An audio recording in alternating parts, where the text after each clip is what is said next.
Hi, I'm Ross. Ross, hi, nice to meet you. Crystal. Dove is your last name? Dove, D-O-V-E, like the bird. Okay, so they're gonna give you exactly 25 minutes. Fine. 5-minute mark, you're gonna see them hold up a sign in the back that says. 5 Mine's minutes. more interactive. It's Okay, like more of a but you Q&A. still only have 25 I minutes. know, I know. Okay, so they're gonna hold up a sign in the back that says you have 5 minutes left, 3 minutes. and Okay. 1 minute.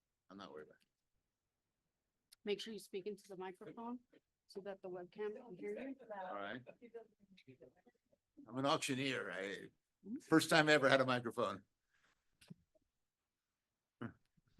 All right, good afternoon. The next Planet MicroCap presentation is Heritage Global. We have Ross Dove. Thank you. So I'll talk for a few minutes and then I'm going to hopefully make this interactive. And instead of me just rambling on for 25 minutes, we can do kind of like a Q&A. You can ask me some questions. I actually have some questions I'm going to ask you guys that maybe you could help me out and give me some answers on to help me do a better job at my company and maybe get this darn stock up. So, I'll take it from here. So why don't you go to, there you go. I'm a 1-slide guy. So there's like a 35-slide deck, but I promise you I'll never get off the first slide because I'm too old and I started doing sales a long time before they invented PowerPoint. So Heritage Global is 15 years old, trades on the NASDAQ, about an $80 million market cap, which we're screaming and complaining about, all the way to the fact that we think is better, but that's where it is. Couple bucks stock price, been profitable for 3/4 of a decade since we've run it. We'll always stay profitable because we're a disciplined, well-run little shop. We do two things, really. We focus on financial assets and we focus on industrial assets, primarily as a disposition firm, as a lending firm, as a valuation firm. So we sell hard to sell stuff that we think is easy to sell because we're a market maker. So I'll start on the financial side, which is kind of easier to explain quicker because it's really one thing. It's charged off loans. A long time ago, there was this thing called S&Ls that maybe some of you are old enough to remember. When they shut down the S&Ls, the FDIC hired my predecessor firm to auction off hundreds of billions of dollars of struggling credit cards, auto loans, real estate loans from the failed S&Ls. When we were all done with that 3-year run, we woke up and said, shit, we have these unbelievable buyers. That's a bad word. We said, shoot. We had these unbelievable buyers and no longer a seller. The government was out of S&Ls and it was basically an over with business. But we said, let's take it to the private sector. All of the banks that remained have non-performing loans, have charged off loans. And so there wasn't really a business of selling loans once they were written off. So we were a pioneer that created the business of selling written off loans, credit card loans, then and auto loans. We did it for the biggest banks in the world who eventually built recovery departments and basically stopped using us. But when they stopped using us, we broad-based it into regional banks. Fast forward 25 years, there's constantly been new clients. Right now, 60% of the business is what we call alternative lending. Work for PayPal, work for Lending Club, work for all the buy now, pay later people selling charged off loans. It's about half our revenue stream in financial assets. It's a brokerage called NLEX. Why is that growing now? Because an auctioneer's dream was the invention of buy now, pay later. It's like I woke up and I almost couldn't believe my fortune that they thought everyone's going to pay later. And so what happens is you go on a cruise, you lose your money gambling in the casino, you drink a ton of rum and cokes, you get off the cruise and you get a bill to pay later. And you go, oh man, that was a good cruise, but I'm broke. So that turns into a charge-off where you can't collect, and the only way you get that guy to pay is you basically give it to somebody like us at NLEX. We sell it for 5, 10 cents on the dollar to somebody who goes out and works really hard to collect 20 cents on the dollar, getting a judgment, getting a garnishment, and chasing them down. That's a growing business.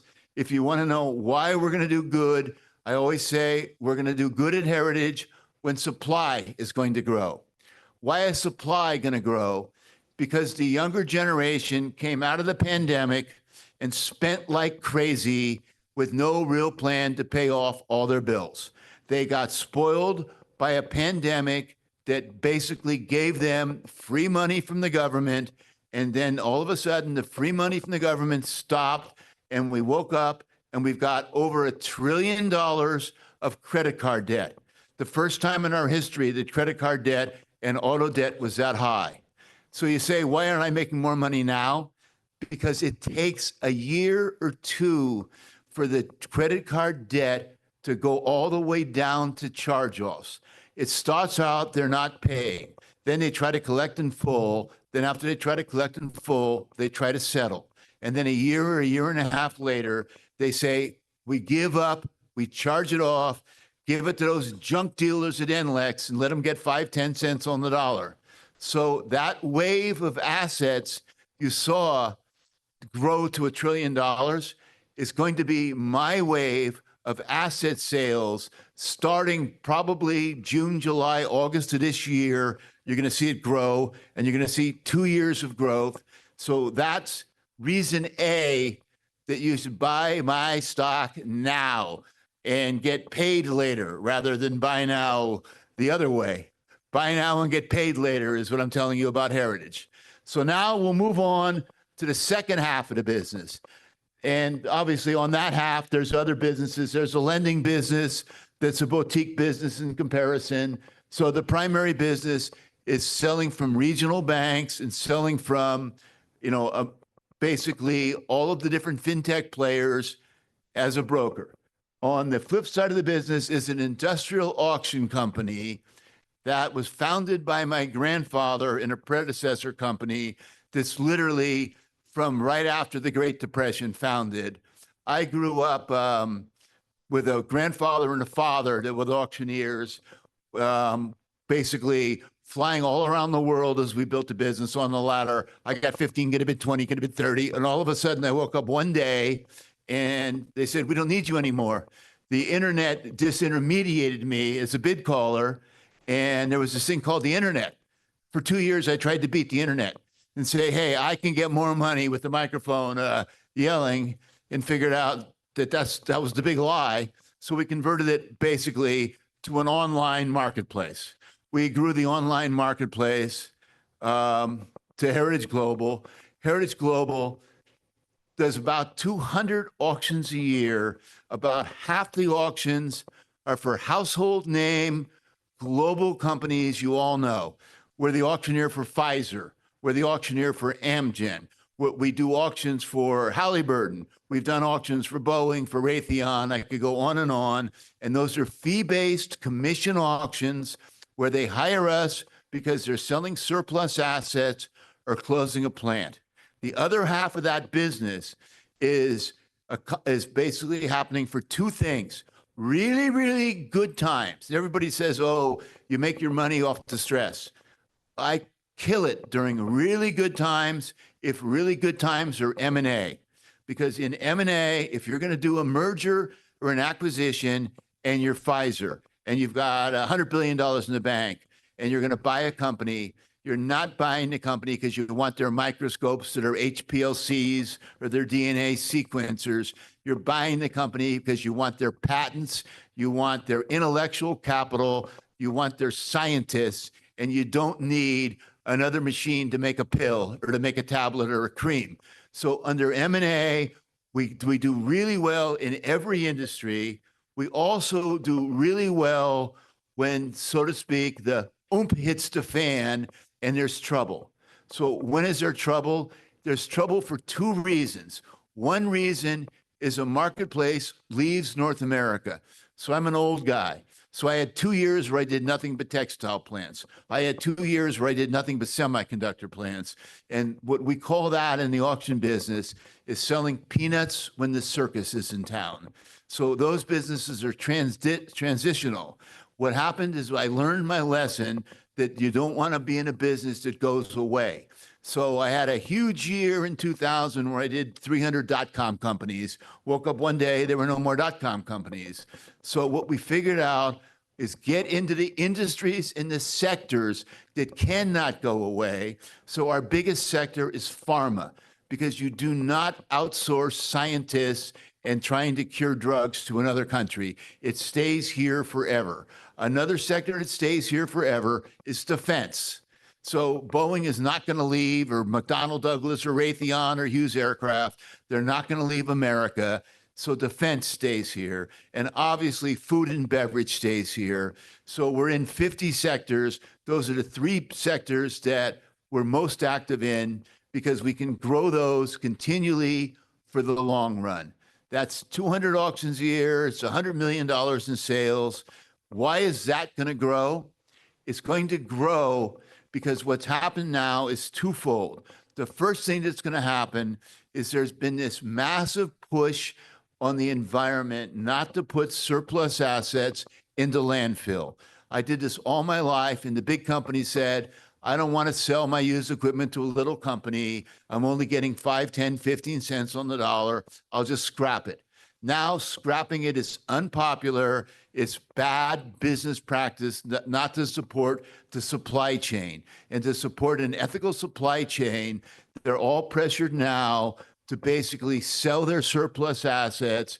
Repurposing is now a part of the DNA of corporations, which it wasn't for most of my life. So it's growing because they're paying more attention to the back end of the supply chain. That's number one. Number two is this big push to right sizing, they call it. Right sizing means shrinking your personnel. It doesn't mean right sizing it. It means shrinking it.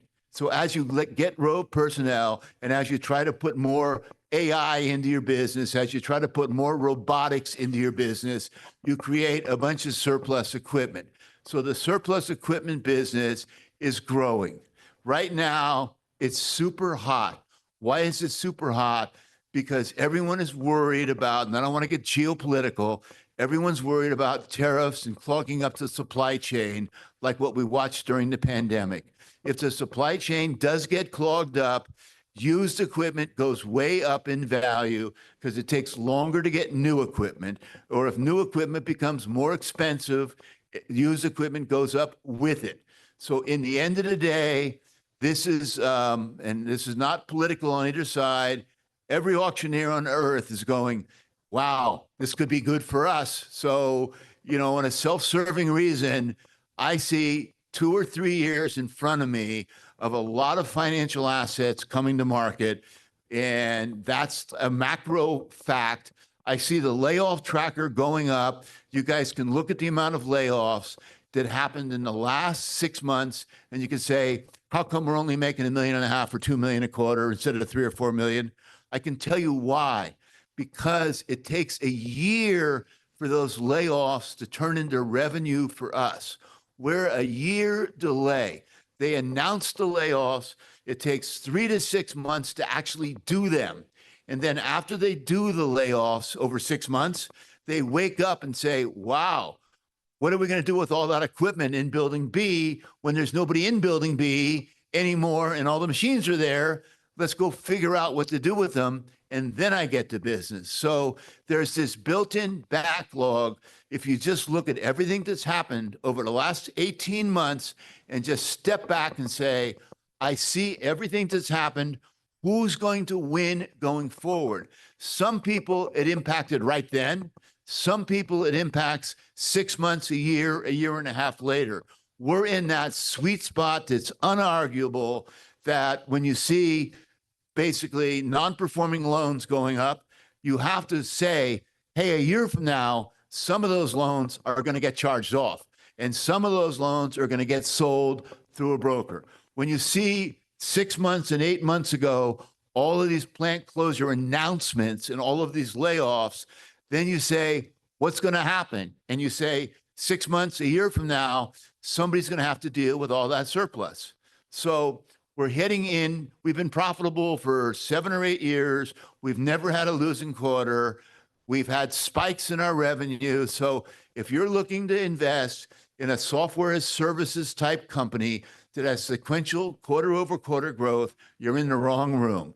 If you're looking to invest in a company that can have a slow quarter and only make $1 million and then come back and make 3 million, you're in the right room.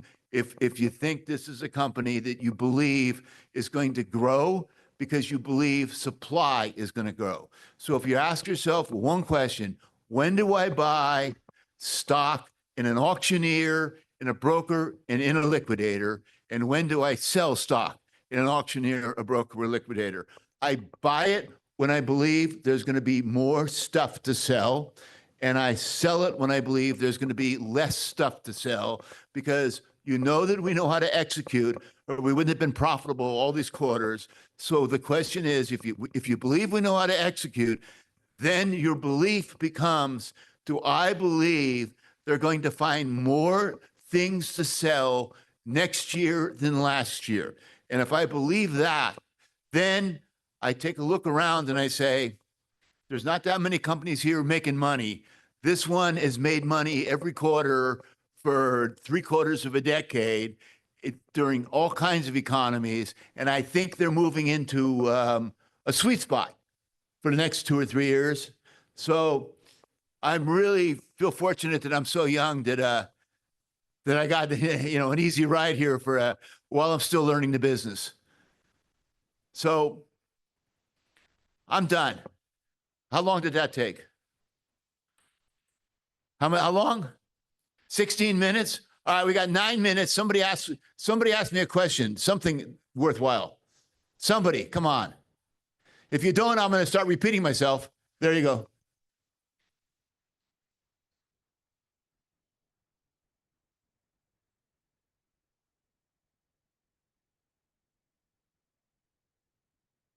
I think on the industrial side, I think that this whole Doge sentiment is going to actually not just go away.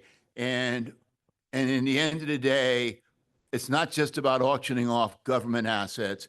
It's all the companies that rely upon government contracts. So a big part of it is spend management. So the defense industry is going to have surplus because they're not going to get as easy and as much free government money.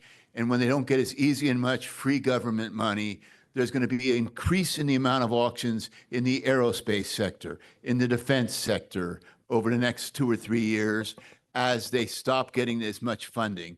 So I think it's going to be busy there. I think that in the end, we're seeing layoffs from people who basically are trying to get lean in this company where they think their supply chain is going to get clogged. So the color I see there is I see it's going to be a couple of years of increased surplus coming to market. I don't know if it'll be forever, but I can tell you this whole thing about we're going to reshore assets to America. It's really over-exaggerated how fast you can reshore a plant.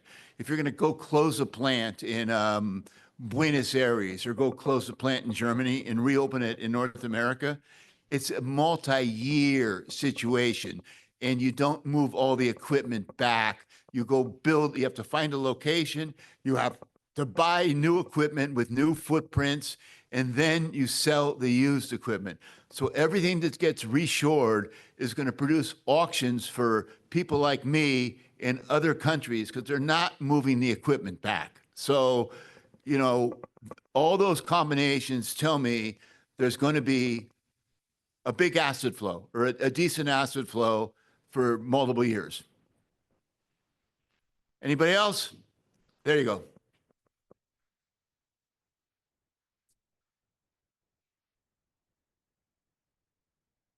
So a long time ago, we all had microphones and we stood on ladders and we yelled. And then along came the internet. And before BidSpotter, I had a company called DoveBid, and we all went out and we all hired a bunch of engineers and built our own software. And then we figured out this is crazy. You've got 30 people in the company and 15 of them are in technology, building software, and you have to keep fixing it. BidSpotter figured out, let's aggregate, and there's multiple companies like BidSpotter. Let's aggregate all these auctioneers. Let's have all these auctioneers use our platform. They don't have to have CTOs. They don't have to have VPs of engineering, and we'll take a small cut out of the auctions. So what it did is it enabled a smaller auctioneer to look bigger.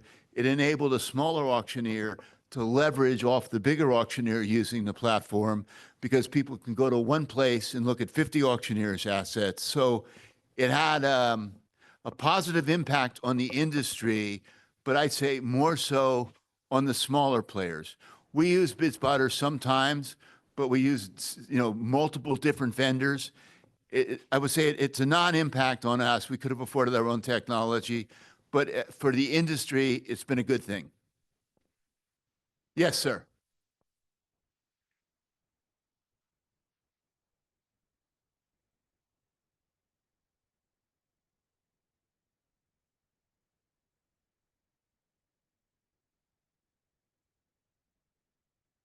So we have a buyback program in place. We've been buying back the stock on a regular basis, which obviously you only do if you believe it's undervalued. If you believe you have a better place to put your money, you don't buy it back. So we do believe we have a better place to put our money, which is M&A, where we can get more growth. And we believe in the end of the day that the ultimate win is EPS. So in the end of the day, earnings per share is what I think about a lot more than anything. But earnings per share goes up also with a buyback, with less shares. So I'm more focused on raising the amount of money we make than I am raising EPS through a buyback. So as an investor, I think you want to see us doing both. I think you want to see us growing the top line, which ultimately grows the bottom line, and simultaneously shrinking the amount of available stock. Married to that is, I think, a compelling reason to buy it, if that's a fair answer. Next. Yes, sir.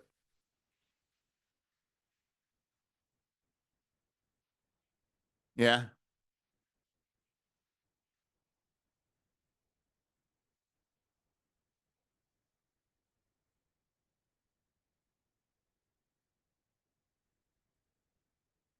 No, what happens in our business, and it's hard to get used to as an investor, is we get what I'll call these big hits, these big wins that are very episodic, that are very unpredictable. So what happens is we could be doing 200 auctions. They each take in 2, 3, 4, 500,000 each, and we sell $100 million worth of stuff. We make a nice commission, or we make a nice profit on what we bought, and then all of a sudden, somebody closes a campus, and we buy that campus with 2 or 3 buildings and all the equipment, and we buy it for $5 million and sell it for $7 million. And we have, oh my God, they made an extra $2 million.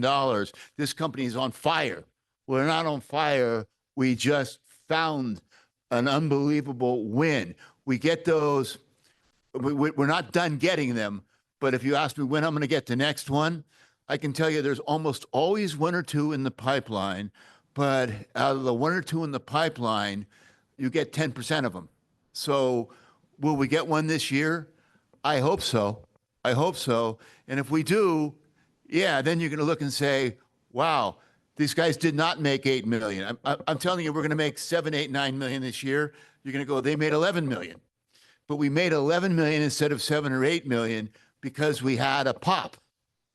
And, if we get a pop, then we look like geniuses. What? Yeah, we're hunting. That's Nick Dove over there behind me, the guy in the corner. He's hunting elephants, but sometimes he winds up shooting squirrels. Anything else? 1 minute left. Give me your final question. Me? So here's the thing.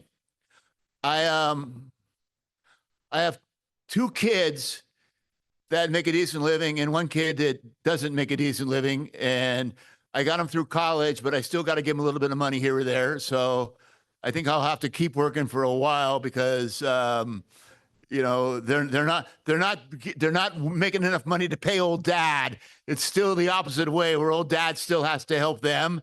And I had no, that's all over with. And I had two very expensive ex-wives who are not working. Thank you all.